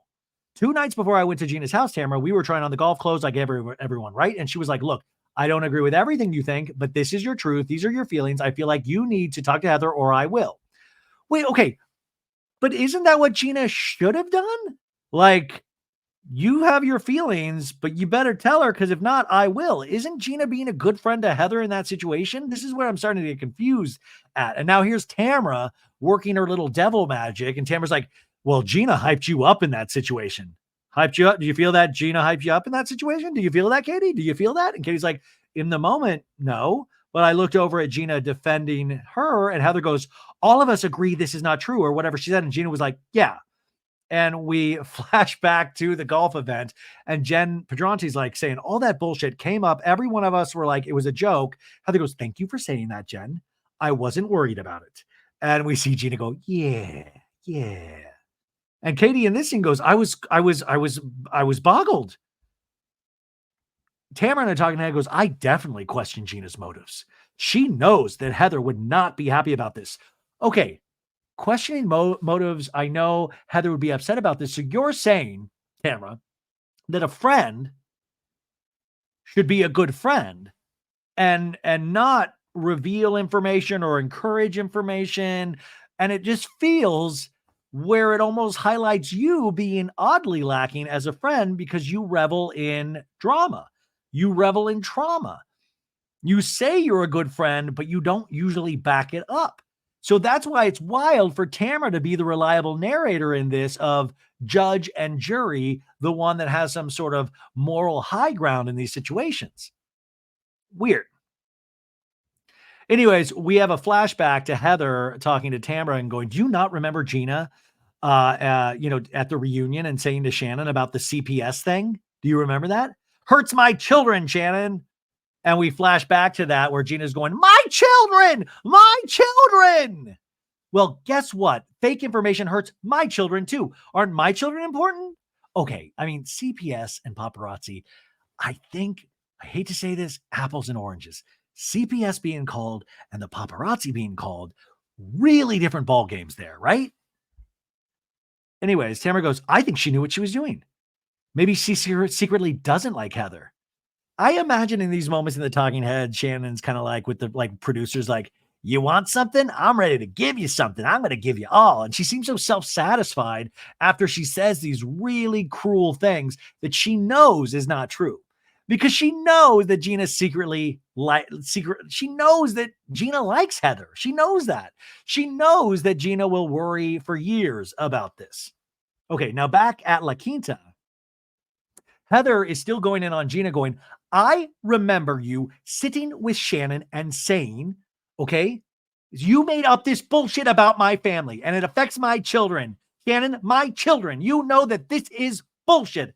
Heather is yelling, you know, it's bullshit, paparazzi cheating thing that affected my children. When untrue rumors come up, it does trickle down to my family. My kids were calling me last year because their friends are asking them about it. Max has an anxiety issue. She's across the country at school hearing about this from people that she has just met. Now, this is interesting because now it's going beyond the paparazzi thing. Now it's about Terry cheating on Heather.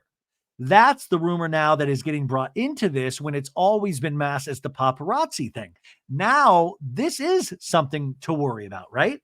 So I'm very confused how we went from paparazzi to the cheating rumors, which I don't believe has been brought up by Katie at all. The cheating aspect of this. It was just calling the paparazzi on themselves.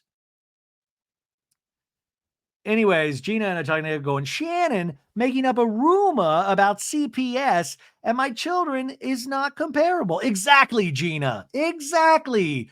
Speak your truth, Gina. And if anybody thinks they're comparable, they're an idiot. Exactly, Gina.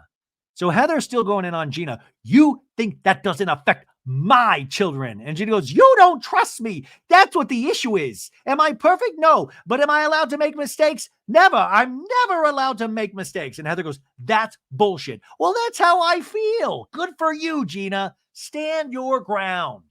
Now Emily turns to Shannon going, I thought I was mad. Jeez, I thought I was the mad one. And Shannon goes, this is good chili. Emily in a talking head goes, my intention was not to have a meaningful conversation with my best friend and then get derailed by Heather Dubrow, but that's fine. She wants to swoop in there and make it about her, so you can have her. Poor Emily.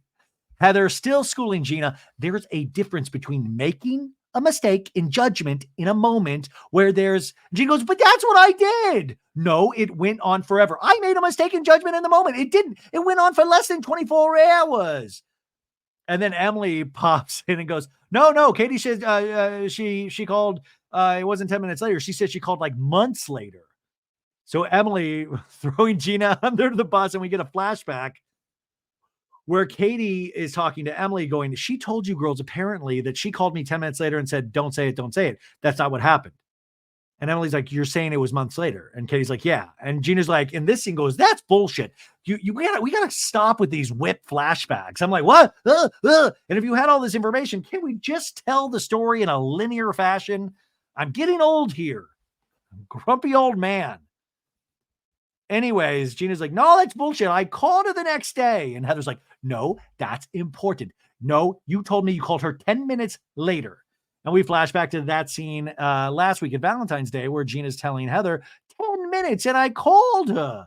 Only took 10 minutes. And Heather's like, and you thought you could squash that. And I said, Katie, do not bring this up. And then Emily turns to Shannon, because Emily's a lawyer, and said, hey, it couldn't have been 10 minutes later, or she wouldn't have done it. She wouldn't have done it. Now we're back at the Italian restaurant, and Jen says, I was there when Heather and Gina got together, and Gina very much felt like you put her in a very tough position, Katie. And Lexi goes, how did she put her in a tough position? And Tamara's like, wait a minute. I'm in control of this situation. Gina knew it would not be funny. You got set up. You got set up. You got set up. I'm failing. What am I not seeing? And Katie's like, you really believe that, Tamara? Tamara's like, yeah. I think because Tamara thinks in ways of like setting people up constantly that she thinks everybody does that. And that's just not the reality.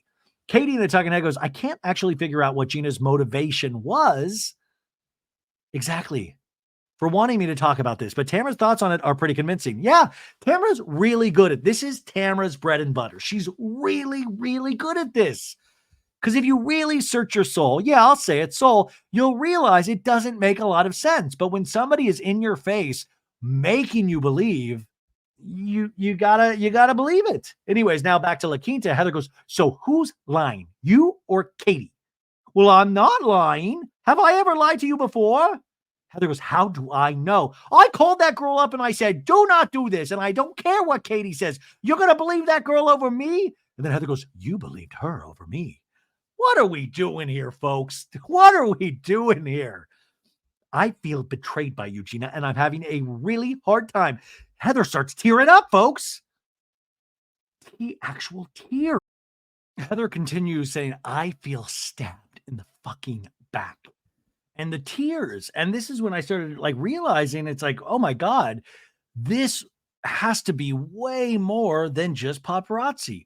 So this has to, I mean, the Terry Heather thing, I don't know. Like, I just didn't think he cheated or anything. And I thought it was sort of laughable because Terry and Heather, I feel like, are kind of perfect for each other. They seem wildly aligned in everything that they're going for. Like, they both like to be famous. They're both successful. They both seem to be hardworking. I don't know. Like, it seems like they are on that path together.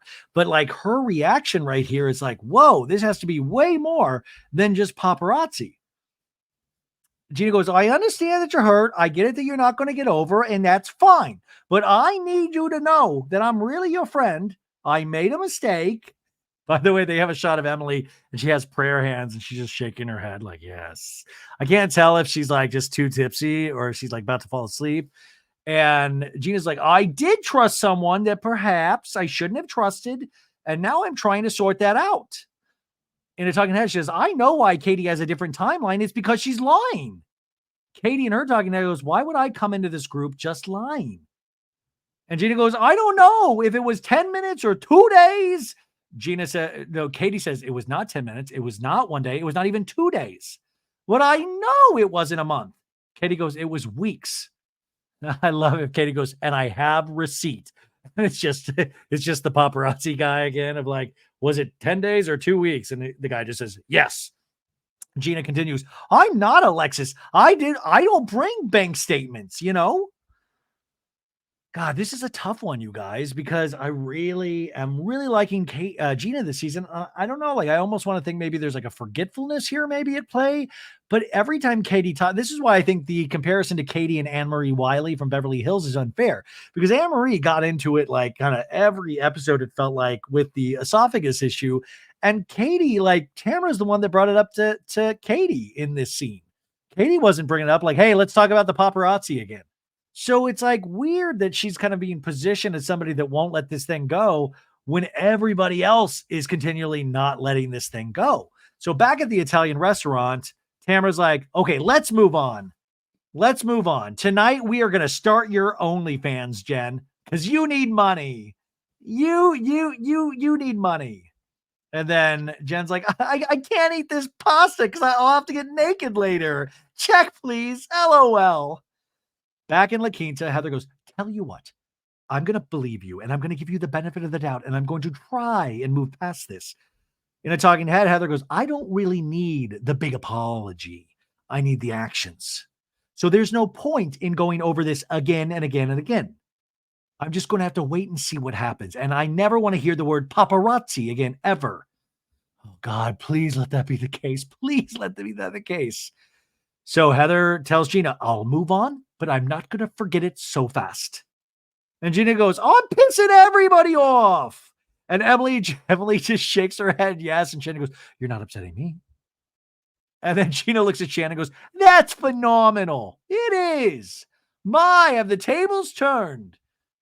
And Heather's like, should we go get some dessert and sit by the fire where it's warmer, where we can push Gina into the pyre? So we're like, let's do an inside fire. Like, what inside fire? Oh, fireplace. Anyways, the Big Bear house, they're now back at Tamara's. And Katie's like, come down. Where are you? And they're all in their bear outfits. And it's all cutesy. What, whatever. They're in outfits. Anyways, the whole bit of this scene is that Tamara got like a pie or something. And she's going to have She has Jen Pedranti stick her foot in it and, feet are big on OnlyFans. So they start taking, pictures of Jen's foot in the pie, and then Jen takes her foot and put it in Tamara's mouth. It's crazy. Sexy time. Jen's a working woman. We're doing crazy stuff. And Tamara starts sucking on Pedranti's toes. Too much. And Katie in the talking head says, I kind of want to vomit a little bit. Exactly. Katie, exactly. You are you are the reliable narrator at this point. Katie says, I'm supportive. You guys want to do it? I'm supportive. If you want to put each other's foot in your mouth, whatever. And Tamara's like, don't be a prude. Don't be a prude. Don't be a prude, Alexis. You're banging 4 times a day over there, Jen Pedranti says. And then Lexi's like, where did you get that idea from? Oh, me? Oh. And Jen says, Katie says, your vag needed a break tonight. It's good you're here. I agree, Katie. And Lexi's just like, our love making. I'm so glad. It's fun when it's a group joke. And then Tamara goes, does John have a big wiener? And Lexi goes, I will not disclose. And then Shannon goes, Shannon already told me he had a giant wiener. Well, so Tamara, you already knew the fucking answer to the question. And Lexi goes, do not bring up the S word. Do not bring up no, it's not cock or balls. It's S word as in Shannon. And there's just silence. And then Jen Pedranti goes, Alexis, when do you stop the fight? When do you? I don't know. When she stops, and Jen's like, you are on such a hell path.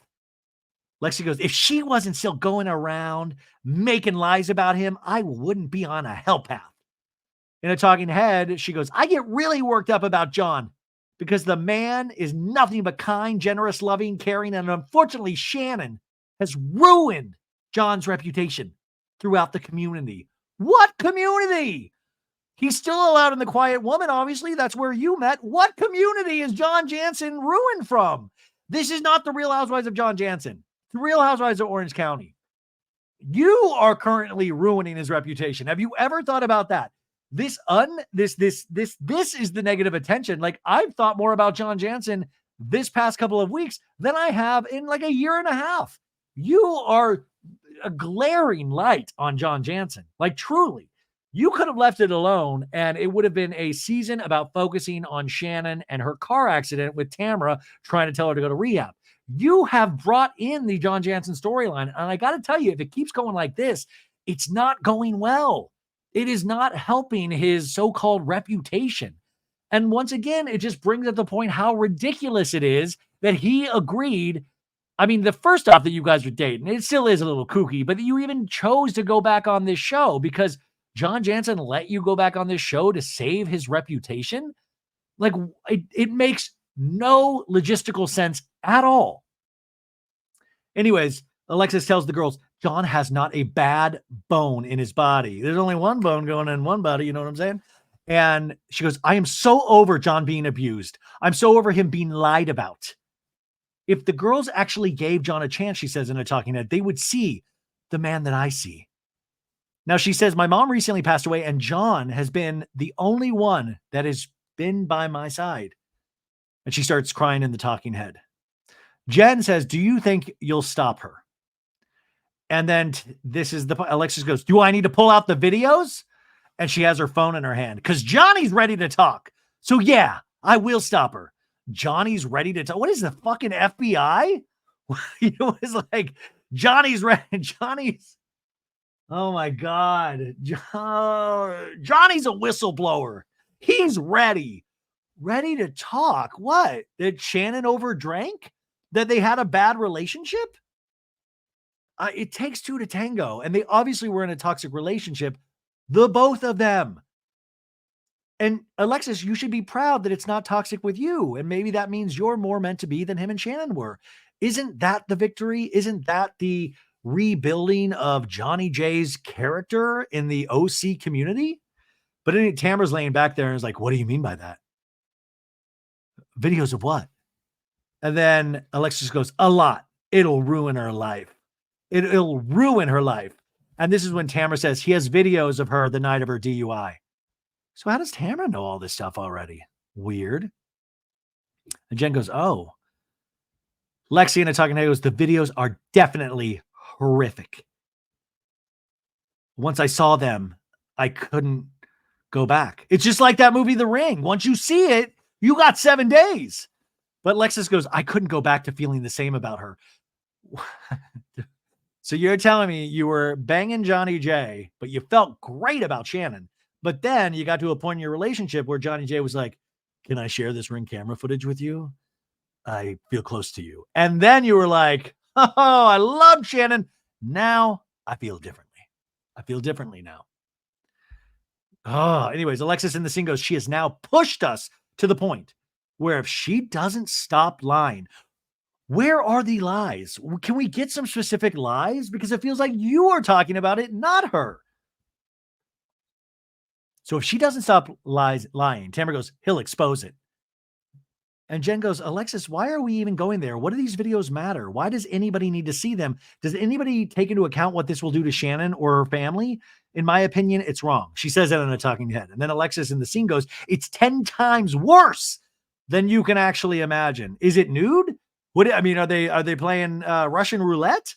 What's going on? Lexus in her talking head goes, I definitely have said quite a few prayers for her.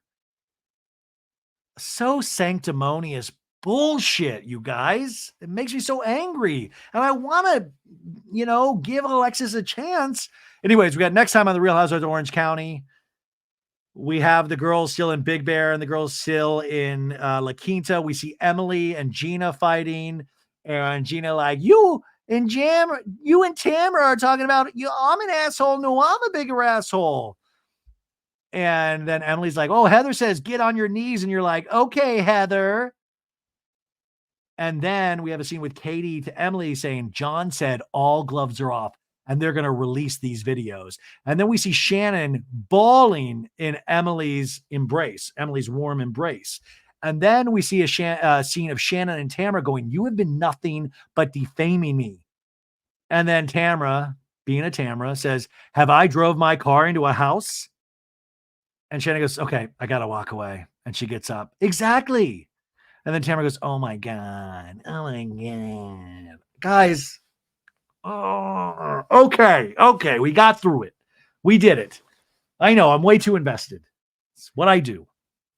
Let's talk about some reaction. Okay. Let's talk a little, because Tamara made it worse for herself by going on Watch What Happens Live, but she seems to love it. I mean, I think there is an element of Tamara that seems to love being a villain, or just, I don't know, it's that. I think she just loves being talked about. I think there is that element of that with her, but it just comes off so gross. And she keeps saying, well, I know the truth. I guess you can hold on to that, but this is exactly where Tamara kind of went wrong. I think the last go around on the Housewives, where it was like time for a pause a little bit. Now, I don't want Tamara off the show. Like I said, I know she's necessary. I mean, I'm not an idiot, but I also think it's really weird that she does have the Twats Pod, a highly successful podcast, but it feels like a conflict of interest.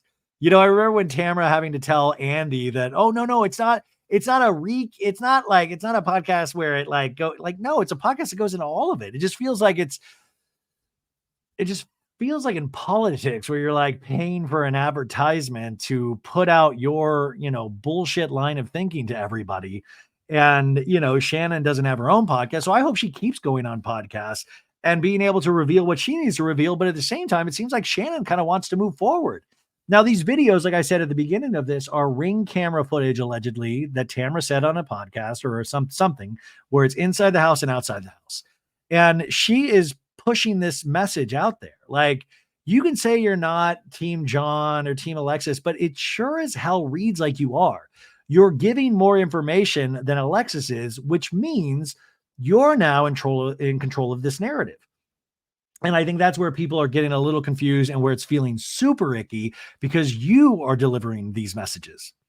And obviously, you guys, if it's Ring camera, dude, that night, she was obviously hammered. And I bet there's a lot of other nights. Like I said, they seemed like they were a couple that were professional drinkers. I'm glad they're both away from each other. And of course, if she ran into a house that night she left, it was probably guns blazing, right?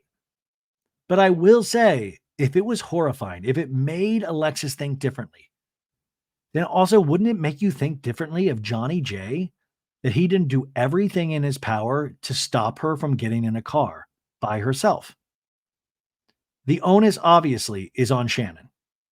But there is this element of what? And I think this is from Jeff Lewis's radio show when Shannon's been on there, or he talked about this actually and brought up this point. I don't think Shannon was on when he talked about this. This is a while back, but he said something of the case of what kind of upsets him is that that situation is so close to where John lives that he had to have heard it. And he knew that she was driving by herself and he didn't do anything. And so when you open up these gates to placing blame, I think it also makes John Jansen look bad. And to reveal this kind of footage, this is where it gets too much because this is not the John and Alexis show. If it was, maybe that's the place to do more of that storyline. For this, you're gonna, and I don't think the show will. I really don't think the show will. I think, we talk about, oh, this feels unfair. I can't believe production did this. But at the same time, they're making a show. This is part of it. And it feels unfair. It does.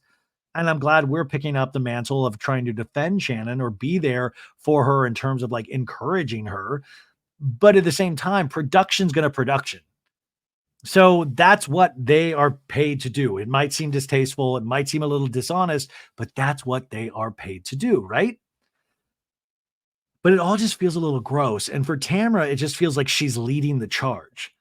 It feels like Alexis and Johnny J did that interview with Carlos King a couple weeks ago. I covered it fully on this show. I thought it was a really interesting interview, but it feels like that got out there.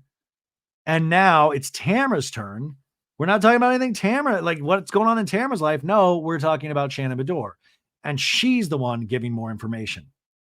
I'm telling you, this will not be good for Alexis or John if anything goes further with this. And in terms of this lawsuit, if Shannon was contacted by lawyers, which by the way, she found out for the first time that she was getting sued by People magazine, Johnny J and Alexis gave the exclusive of a lawsuit against Shannon to People magazine.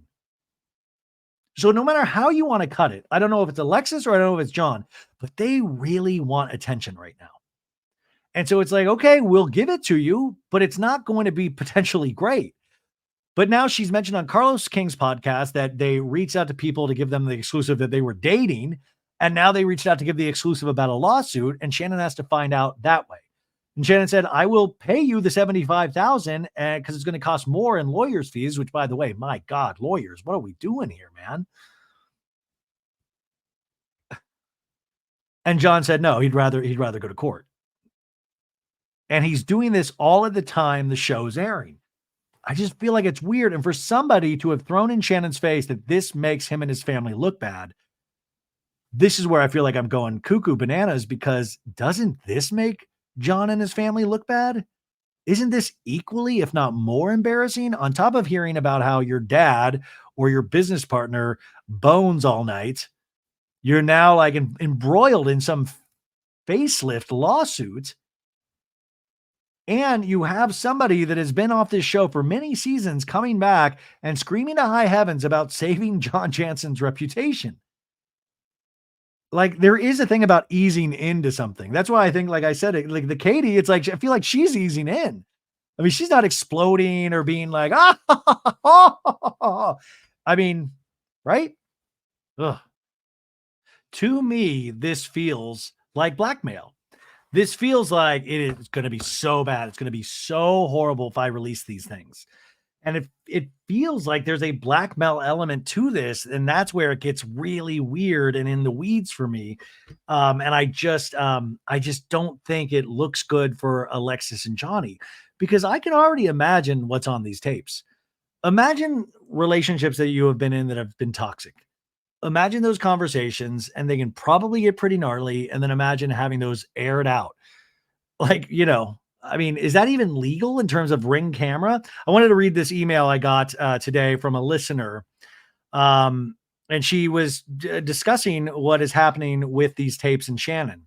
And she writes, what we're witnessing is post-separation partner abuse. John Jansen is the perpetrator here. John Jansen is abusing Shannon, period. If we allow the focus to shift to the housewives, we take the focus of the fact that he is partner abuse, that this is partner abuse. It is true that Alexis Bellino and Tamara are more than happy to join in on the abuse, but focusing on the woman's behavior is a distraction from what is happening here. John Jansen made and distributed these videos. Any videos of Shannon that John Jansen has were created while he was in a relationship with Shannon. He is abusing Shannon by violating a reasonable expectation that what happened between two people who were in a relationship stays between two people in a relationship. He is threatening her, intimidating her, and using fear to harm her by suggesting or allowing anyone to suggest that the tapes will be further shared and possibly mass distributed, which, by the way, is also part of Rachel Levis's argument in terms of the revenge porn about distributing these tapes. She continues, he is further abusing her through threat to harm her children and her relationship to her children. He is Sandoval. Worse, Sandoval didn't distribute the videos, John Jansen did. As for Alexis and Tamara, they both have a strong history of marrying and glorifying misogynistic men. It's no surprise they see the good in Johnny J. Some women like men who abuse other women. It makes them feel superior to those other women. That's sad but true. But we can't allow the focus to fall on Alexis or Tamara for perpetuating the abuse. So this is interesting. This is an interesting thing. John Jansen made and shared these videos. So I believe she is saying here that, you know, the focus has to go away. Like, I can be disappointed in Tamara as a friend all day long, but the onus is solely on John Jansen, because John Jansen made and shared these videos. And he's Machiavellian enough to know how to keep his hands clean by dating someone to do all the marketing against Shannon. He knows exactly what he's doing.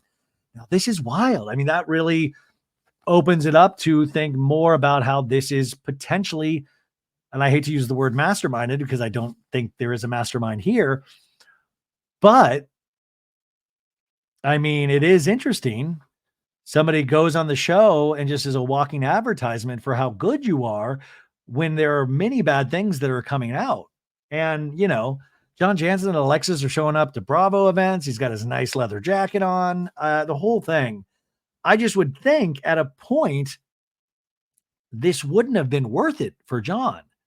I'm like, what are you going to win here? You know, win Bravo fans' hearts? Like, we're heartless. I don't know. I'm very, very confused about this. Now, I had posted this earlier about this feeling like blackmail, and a lot of people commented. So I'll read some of those comments. Hillary says, far too invasive. If we can't see Ultimate Girls Trip Morocco, we shouldn't be able to see ring cam footage of Shannon off duty. Exactly. And that's why I don't think it will come onto the show. I think they will just talk about it. But also, that's a great point. Ultimate Girls Trip Morocco, which will never see the light of the day because of Brandi Glanville and Caroline Manzo. Great point. Now, Bella Talks TV says, absolutely agree that I am sad, but I am having such a hard time rooting for Shannon right now. I think it has to do with so many years and seasons of her being the victim and never really seeing any actual evolution. I think that's why Tamara is so frustrated. She's like, this was your chance. You could have had such a huge redemption arc, but you're still drinking and being messy. I want the best for Shannon, but I fear we want that more than she does for herself.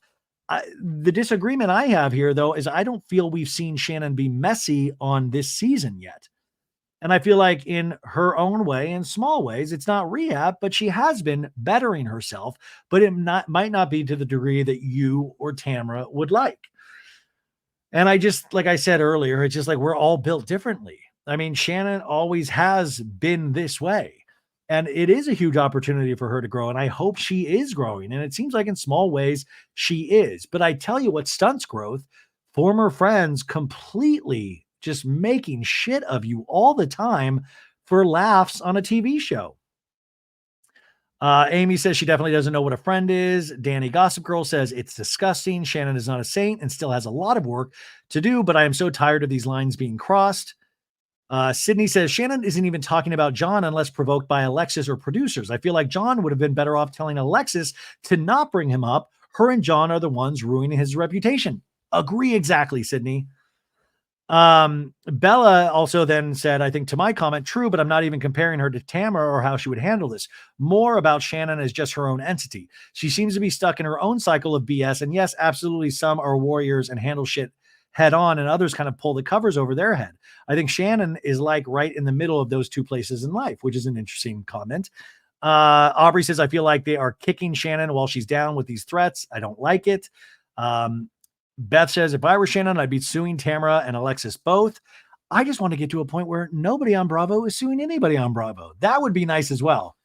My butt clenches up when I hear litigious matters, you know? Somebody says, we've seen the video of her crashing the car. I think we've seen the worst of it. I mean, yeah, but you'll probably see the fights and the anger and all of that stuff. James says, who exactly was clamoring for Alexis to come back? LOL. See, that's why I feel like Alexis has kind of ruined this really interesting opportunity to be back on the show. And I get that, the producers want her to do this job and she's doing it. Jennifer says, Housewives have become so toxic, unbearable. And, like I said, there's always been toxicity in Housewives from the beginning. I just think we're faced with it more because we have this constant stream of podcasts like this, memes, discourse, Reddit, all of that. So it keeps us in this kind of anger montage. Namaste Yogi says Alexis's behavior is erratic, hyper, void of boundaries, restless, excitable, euphoric, and situationally inappropriate. Odd. What on earth could cause that? I don't know what that's potentially hinting at. I think it's love. She's high on love. Katie says, honestly, I find this season of Real Housewives of Orange County way darker than this season of Real Housewives of New Jersey. Whoa. Tamara and Alexis reek of desperation. Lori says, I think it's really notable that there are literally 0 comments so far in support of Alexis. For anyone to come on any Bravo show and be pretty much universally disliked is quite a feat. It is, but like I said, that's the producers kind of hanging out Alexis to dry a little bit because they're not giving us any of the other colors of her life. And I hate to think about picking on somebody or something, but we're here to talk about what we see on the show and then the continued abuse after the show in all of these conversations and interviews that happen. Spider says, long shot, but would love to hear a conversation with you and the Bravos about all of this. This is not how you show concern or support a friend. Johnny J is nearing Louis levels of concern.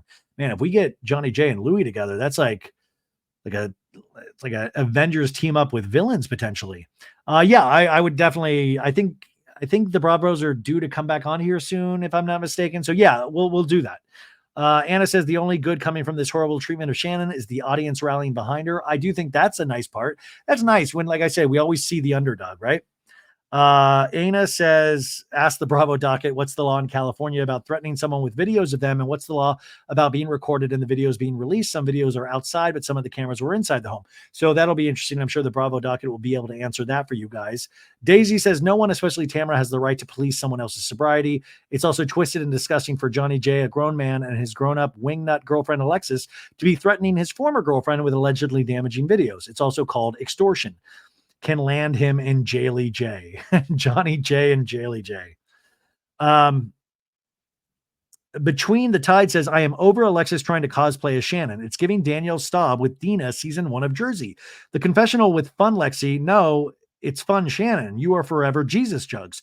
She's literally on to defend John and it's gross. And I want to know about her divorce from Jim Bellino, her family. What has she been up to away from Orange County? She's just a friend of trying to do a smear campaign for a man she hasn't even been dating a year. It's weird that Alexis, what would Jesus do? Not what would John Jansen do? Oh, that's good. It's not what would Jesus do? What would John Jansen do? It's not what John. Oh my gosh. Diana says, I'm pretty sure Jesus wouldn't do this. No, Jesus got way bigger things to do. Happy Dog Creation says, if Alexis, John, or even Tamara releases any footage, I hope Bravo immediately fires them and Shannon sues for continued attacks on her mental health and privacy. God, it just doesn't have to get like this. Oh my gosh. I'm getting just bad heebie-jeebie vibes all over. I'm sorry. I hope I'm not bringing you guys down as well. Okay, and to end things up, as promised, here are some clips from Tamara on last night's Watch What Happens Live. And here we go. You asked Tamara why she's so invested in Shannon's drinking and not her own. We got this a lot. Oh, well, first of all, I don't drink. In fact, I'm not even drinking tonight. Wow. I rarely drink. I have a little bit of liquid courage on when I film. Yes. And then because I'm not a seasoned drinker like Shannon, I tend to, act stupid. The not a seasoned drinker like Shannon, Tamara knows exactly what she's doing in these moments. And I just think that's the part that just is really gross. I just wish she wouldn't do that. She doesn't have to do that to be loved as a housewife. It's just gross to me. I don't know. Anyways, here's another clip right here. Sorry. Technical difficulties, folks. Shannon, why did you feel the need to bring up John Jansen's lawsuit at the dinner? And did you know that Alexis was prepared with receipts? So why did I bring up John Jansen's loss? Did I do that? Yeah. I did that. You did. Oh, damn. You did. I don't think I knew at that time. Did I really bring that up? I think you brought it up. Oh, well, you know me. I'm just the truth teller. Okay. I'm the truth teller. Did I do that? Oh my goodness gracious. Great balls of fire. Okay, one more, and then we'll call it a day here. Side of you on amidst this fallout, the friendship, Tamara. Oh God, because they only have half the story. What's the other half? What do you? The other half of the story is that after her DUI, I was by her side every single day, talking to her every single day, trying to make sure she got the help that she needed, and she didn't get the help she needed. You felt like I felt like that's when you felt like there was no more you could. Yeah, I just know me personally. If I ran my car into a house 3 times the legal limit and then acted like I was walking my dog, looking like a zombie, I probably would never drink again. Oh, kids. Okay, so listen, I want to hear more about that part of it. More about the trying to be Shannon's friend, but it seems like at a certain point you just pulled up stakes. And if you're going to keep bringing up the Trace Amiga show, you were drinking at the Trace Amiga show.